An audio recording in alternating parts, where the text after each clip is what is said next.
The New York Islanders did some classy and not so classy things after Alex Ovechkin broke Wayne Gretzky's all-time goal-scoring record.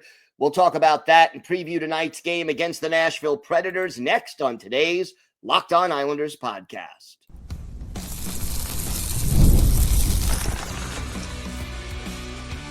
Your Locked On Islanders, your daily podcast on the New York Islanders. Part of the Locked On Podcast Network, your team every day. Welcome, everybody, to the Tuesday edition of the Locked On Islanders podcast, part of the Locked On Podcast Network, your team every day. I want to thank everyone who makes Locked On Islanders your first listen every day. Don't forget to subscribe on YouTube or wherever you listen to podcasts so you get new episodes as soon as they drop. This episode is brought to you by Monarch Money. Take control of your finances with Monarch Money. Use code LOCKEDONNHL at monarchmoney.com for 50% off your first year. I'm Gil Martin. I've been covering the New York Islanders for almost 2 decades, and I wrote the book Ice Wars on the history of the Islanders' rivalry with the Rangers from 1972 to the modern era. So glad you could join us today to talk a little Islanders hockey.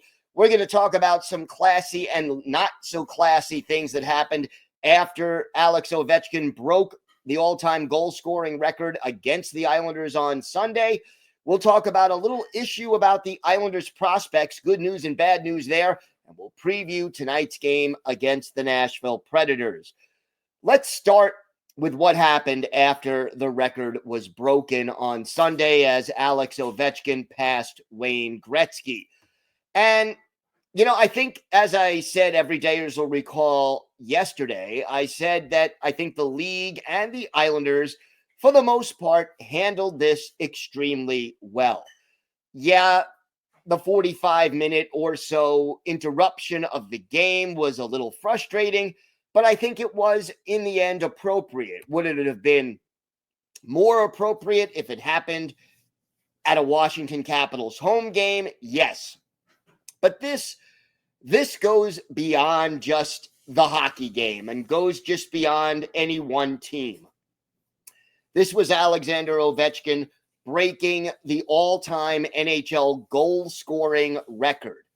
And I think that all of hockey was right to sort of take a step back and recognize Ovechkin. And again, Wayne Gretzky, really classy, mentioning Bill Torrey and Al Arbor and the Nassau Coliseum and Butch Goring and Brian Trottier, who he spent time with before the game. All of that was really outstanding. And then after the game, Ilya Sorokin basically joining Alexander Ovechkin for some photographs and to talk a little bit about everything that happened. And again, I give credit to Sorokin for the way he handled things. Basically, Ovechkin asked Sorokin for his stick, and Sorokin did oblige. And when he was asked if he was getting anything back from Ovechkin, he simply laughed and said, respect. And, Ovechkin had nice things to say about Sorokin. Remember, this was the very first time that Ovechkin scored on his countrymate. And Ovechkin said, he's such a great kid and my kids love him. So now, like I said, it's a tremendous moment. It's tremendous and a tremendous day for hockey. And that's good. And, again, Ovechkin handled it very, very well. The Islanders players handled it very, very well. And, the photo op after the game of Sorokin and Ovechkin's family and Gretzky, again, the kind of thing that, it may not feel great for Islander fans at this particular moment, but historically, it all makes sense. It all fits together. And I think, again, Sorokin, the Islanders, Gretzky, even Gary Bettman handled it extremely well under the circumstances. But who didn't handle it particularly well? And again, I want to call out the good and the bad when it comes to these kind of situations.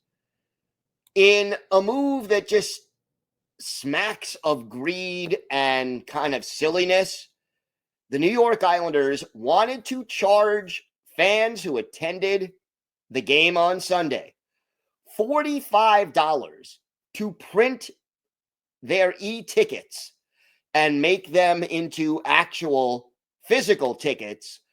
$45 to do that, to make it quote unquote official. I'm telling you, that is just a little steep. Anyone could just go to a printer and print out their e-tickets. So I'm not so sure why you need to do it through the Islanders lab, which is the official team store. And apparently, you know, they had the QR code up on the video board, and they didn't mention the pricing details. So people go to the store, and all of a sudden they're checking out, and there's this $45 fee to pay for the ticket. And some people still did it. And believe it or not, some of them are going to try to make money off of that. The printed tickets are on eBay with prices exceeding $500, even though the people who are selling them don't have the tickets in hand yet, because they still have to be mailed to the people who paid the $45. The Islanders were also selling warm-up pucks from this game. Now, usually warm-up pucks are $50. That's pretty steep as well. But for this particular game, warm-up pucks were being priced at $375. Now, the good news is that, yes, all proceeds are supposed to be going to the Islanders Children's Foundation, which is certainly a worthwhile organization. But, you know, $375 for a warm-up puck. A game puck is a different story.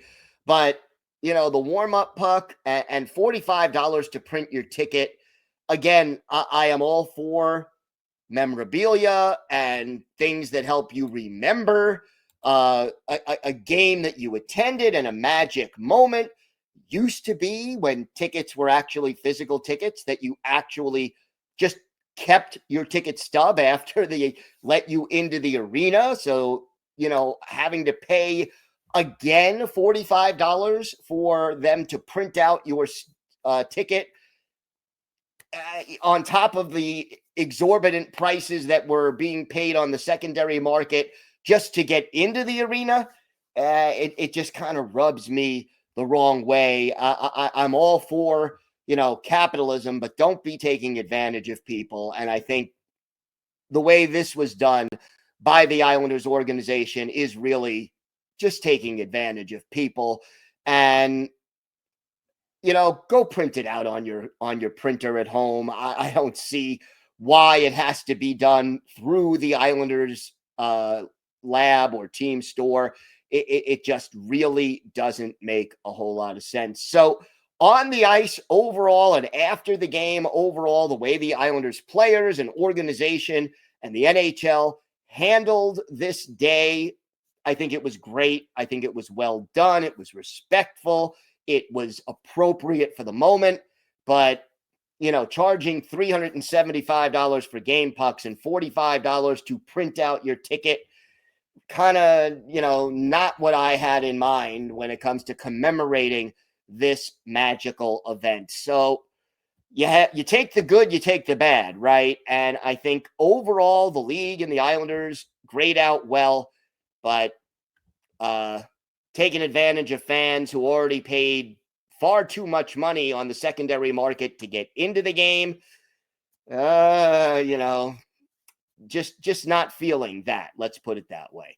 All right, we have got more to get to. We're going to discuss decisions made by some of the Islanders prospects who are in college. We'll discuss the good and the bad of these decisions.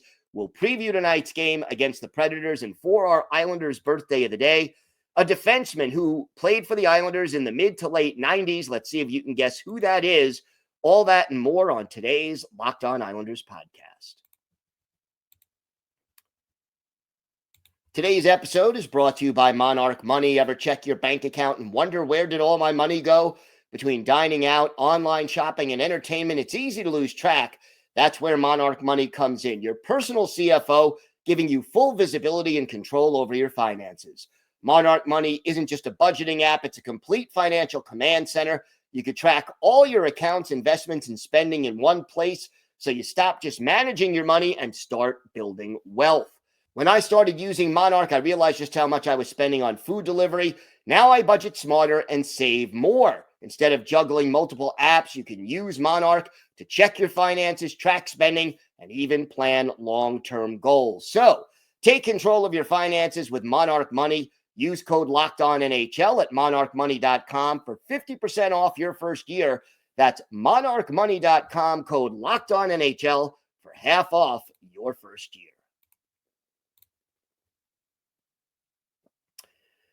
So a few of the Islanders' top prospects, and let's face it, most of the Islanders' top prospects right now are either in juniors or in college. They're not in Bridgeport. And, you know, the college hockey season is ending. So a number of players making the decision about what they're going to do next year. And it's interesting to see a pattern develop. And I think the pattern has both good points and bad points for the New York Islanders. We now know, for example, that Quinn Finley will return to the University of Wisconsin for his junior season there. He is 20 years old. The Islanders selected him in the third round back in 2022. He had 20 goals and 40 points in 37 games last year for Wisconsin. And, you know, that made him the first Badger to reach the 20 goal and 40 point mark in one season since Cole Caulfield did it in 2020, 2021, and Caulfield won the Hobey Baker that year. But here's the deal with Finley. He's going back for a third college season. Danny Nelson also announcing he is going to return to the University of Notre Dame for his junior season. And again, that's a third year in college for Danny Nelson, the number 2 pick in the 2023 NHL draft. Now, Cole Yzerman, we still haven't heard anything official yet from him, but here's what we're finding out. Here's what we're noticing about these prospects. They are staying in college. And you wonder, really have to wonder, if some of these guys are staying in college because they realize what a mess things are at Bridgeport. And they are a mess at Bridgeport. The Islanders organization has had a lot of difficulty drafting and developing players. Realistically, on this roster right now, you've got Simon Holmstrom and Noah Dobson as the only 2 guys on this roster who were drafted and developed by the New York Islanders, who are major impact players on this team, let's say over the last 5 or 6 years.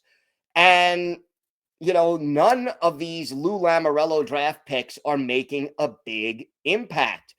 And every time we have seen players go to Bridgeport and be touted as a prospect, whether it's Matthew Maggio or Alex Jeffries or William Dufour, who is, you know, as of now, no longer with the team, Samuel Bolduc. So many of these guys go to Bridgeport, are touted as prospects, and end up not panning out. And seemingly they regress in Bridgeport. Or the Islanders organization puts them in a situation where, for example, Samuel Bolduc gets called up, plays pretty well at first, his play falls off in his second year, ends up as the 7th defenseman for most of the season. So he is not playing every day, and he's just sitting in the press box, not playing in Bridgeport, not playing on the island. Bridgeport is the place where prospects go to become ex-prospects. And it is a real problem if, let's just even say that the Bridgeport Islanders were in the middle of the pack in the AHL. I get the feeling that more college players and junior players and general draft choices and people in the Islanders organization would be more interested in playing in Bridgeport. So it becomes a good news, bad news situation.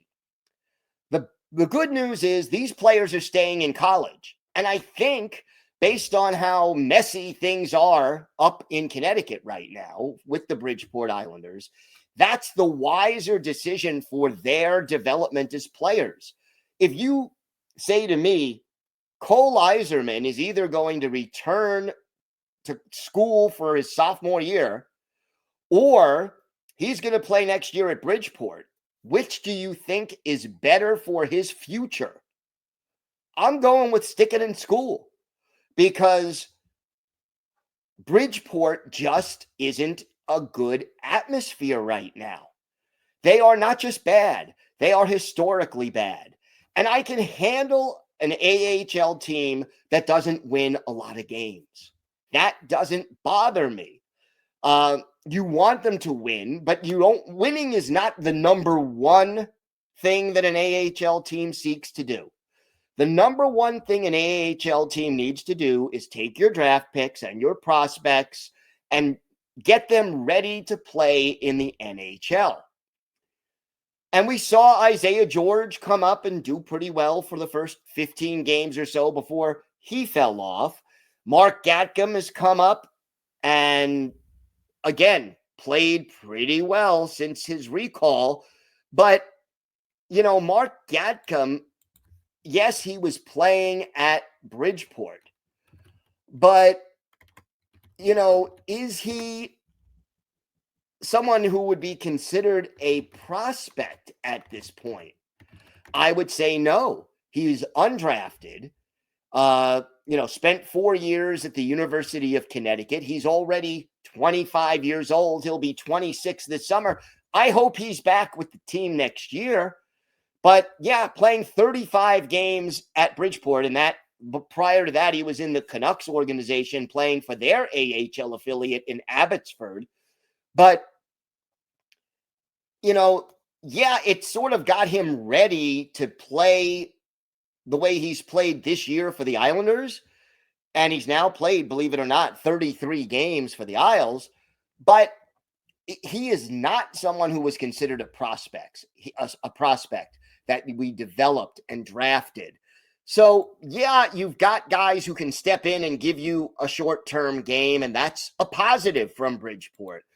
But in Bridgeport, you have to be able to take those prospects and make them play the way you want them to play in the NHL, prepare them for that journey and that next step. And I don't see that happening with regularity in the Islanders organization. So the good news is these guys are not going to Bridgeport because it's better for their careers.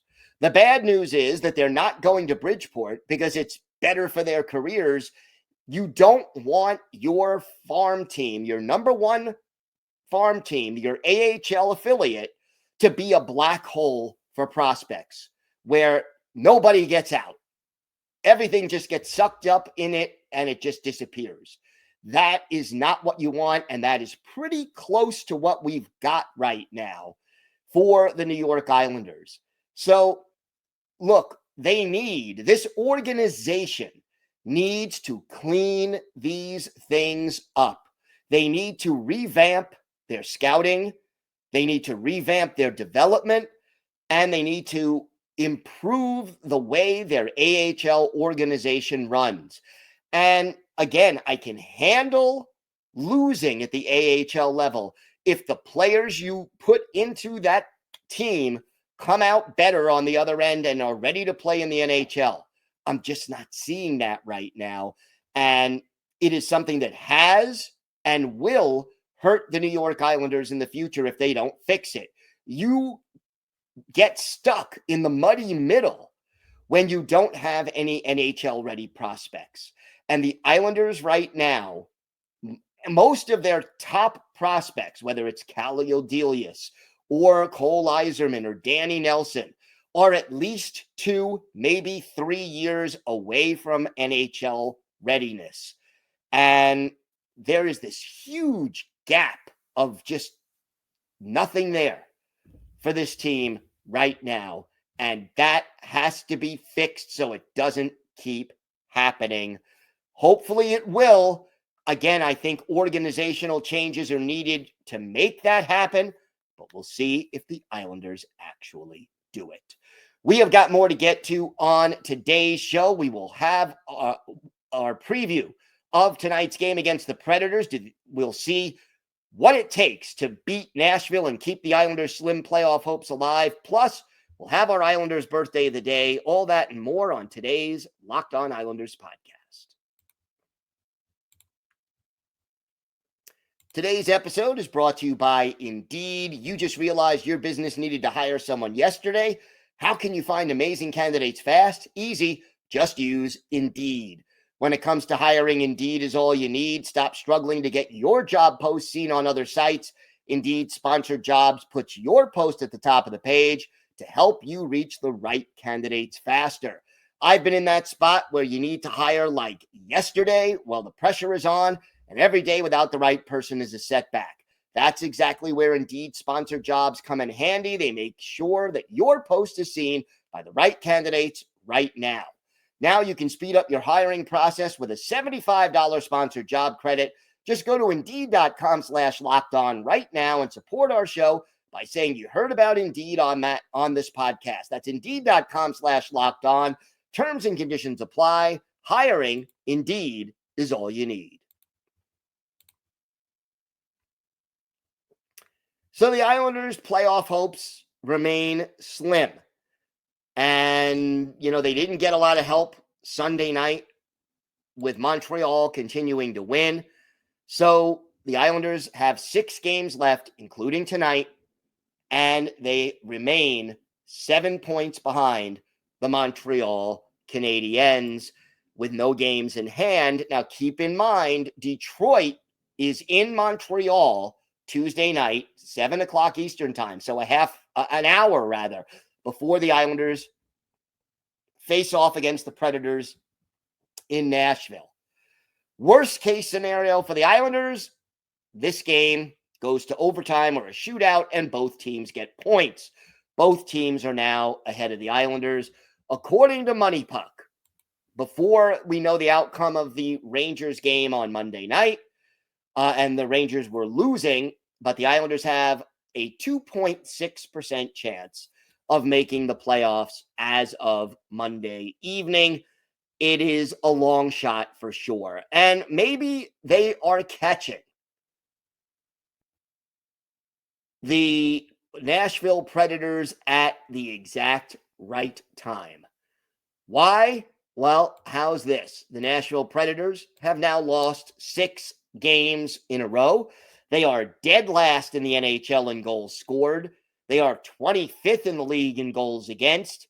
They are a team that never really found their chemistry, despite adding guys like Steven Stamkos during the offseason to this roster. Stamkos, 25 goals, 47 points, but he's a minus 30 plus minus. Special teams, maybe the strength of this Nashville team, 19th on the power play, 20.6%, 9th on the PK, 81%. So, they have that going for them. Some talented players at the top of this lineup, but no chemistry and no real success this year. Ryan O'Reilly, Michael Bunting, and Luke Evangelista are the top line. Steven Stamkos centering Philip Forsberg and Zachary Leroux on the second line. It's Michael McCarron, Cole Smith, and Matthew Wood on the third trio. And then Fedor Svechkov, Kiefer Bellows, the ex-Islander, and Spencer Stastny on the fourth line. Brady Shea, Nick Blankenberg, that's the top defensive pairing. Justin Barron and Mark Del Gazzo are the second pairing, and Andreas Englund and Jordan Osterley are the third pair. The goalies right now, UC Saros, the starter, Justice Noonan is the backup. On IR, Jeremy Lausen, Adam Wilsby, Roman Yossi, Jonathan Marchessault day-to-day, as is Spencer Stastny, and Colton Sissons is just listed as out. Look, you need to slow down the top six of this team. That is the key. Forsberg, by far, is their most dangerous player. He has 29 goals on the year, trying to get to 30. He has 70 points. No other player on this roster has more than 49. And only Stamkos and Forsberg have passed the 20-goal mark on this team. They also are dead last in the league in goals scored, as I mentioned, and in shooting percentage. Out of every 100 shots on goal that the Predators take, they only score 8.5 times. That is obviously worse than the Islanders, and the Islanders are not particularly good in this area. The Islanders, 30th in the league, 9.4 shooting percentage. So it's in Nashville. The Predators are clearly playing out the string. I anticipate they'll be loose. They have nothing to lose. The Islanders, to win this game, they're going to need steady goaltending, and more importantly, perhaps, they are going to need to be consistent in their own zone. Everydayers, you'll remember on the show yesterday, we talked about the 2 wins over the weekend against Minnesota and Washington.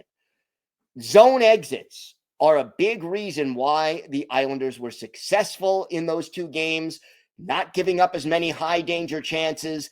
That is something they must continue to do if they hope to win, even against a team that is struggling and losing 6 games in a row like the Nashville Predators. You can't take them lightly. We've seen this Islanders team play down to the competition against struggling teams far too often this year and in recent years. So if the Islanders want to keep those very minute playoff hopes alive, they got to keep winning. And doesn't matter, because it's a Western Conference team, whether they win in regulation or in overtime or in a shootout, but you got to get the 2 points. No question about it.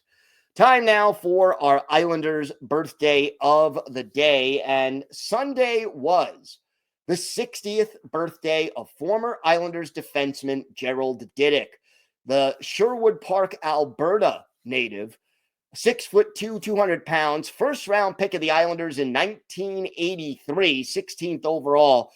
Made his debut with the Isles in 84-85 and stayed with the team through the 1989-90 season, then played 1 year for Montreal, played 5 years with the Vancouver Canucks, played for the Blackhawks, the Hartford Whalers, the Phoenix Coyotes, the Maple Leafs, and briefly the Dallas Stars, before hanging up his skates after the 2000-2001 campaign.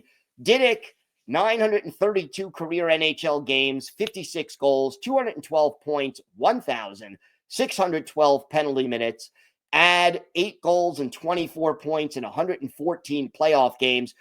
Primarily a defensive defenseman, his career high in goals, 11, and his career high in points, 32. Both of those came with the Islanders in 89-90. One of his better games as an Islander, October 22nd, 1988. Islanders hosting the Quebec Nordique at the Nassau Veterans Memorial Coliseum.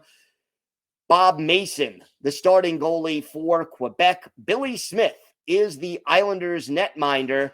And our Islanders birthday of the day, Gerald Diduck, gets the scoring started 8 minutes and 20 seconds into the opening period. Alan Kerr and Brad Lauer get the assist. And then a little less than 6 minutes later, Diduck sets up Derek King for a goal to make it 2-0 Islanders. Pat LaFontaine gets the other assist in that one. And in the third period on the power play, Didick and Derek King set up Brent Sutter for a goal. At the end of the day, the Islanders end up with a 7-3 win over Quebec. 19 saves for Billy Smith. But for Gerald Didick, our Islanders' birthday of the day, he had a goal. He had 2 assists. He was a +4, and he had 5 shots on goal in this game, second only to LaFontaine, who had 8. Islanders outshoot Quebec 43-22 and win the game 7-3. Gerald Didick, an underrated, steady, physical, defensive defenseman, is our Islanders' birthday of the day.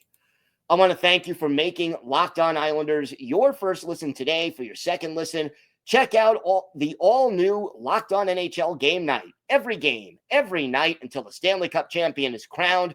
Get local analysis on a national scale.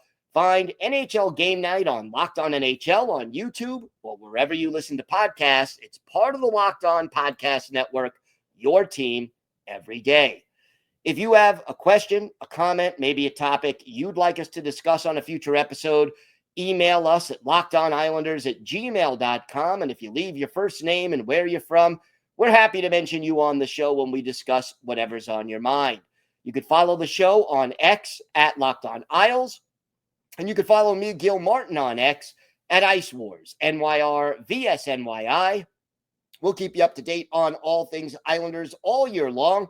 And I'm live tweeting during nearly every Islanders home and road game. So join me for some instant insight and analysis. And it's always great to talk Islanders hockey with you, game time or anytime. Everydayers, we will be back tomorrow. We will have our key takeaways from tonight's game against the Predators, plus our weekly farm report on all things Bridgeport Islanders. So make sure you join us for that. Until then, have a great day, everybody. Stay safe. And of course, let's go Islanders.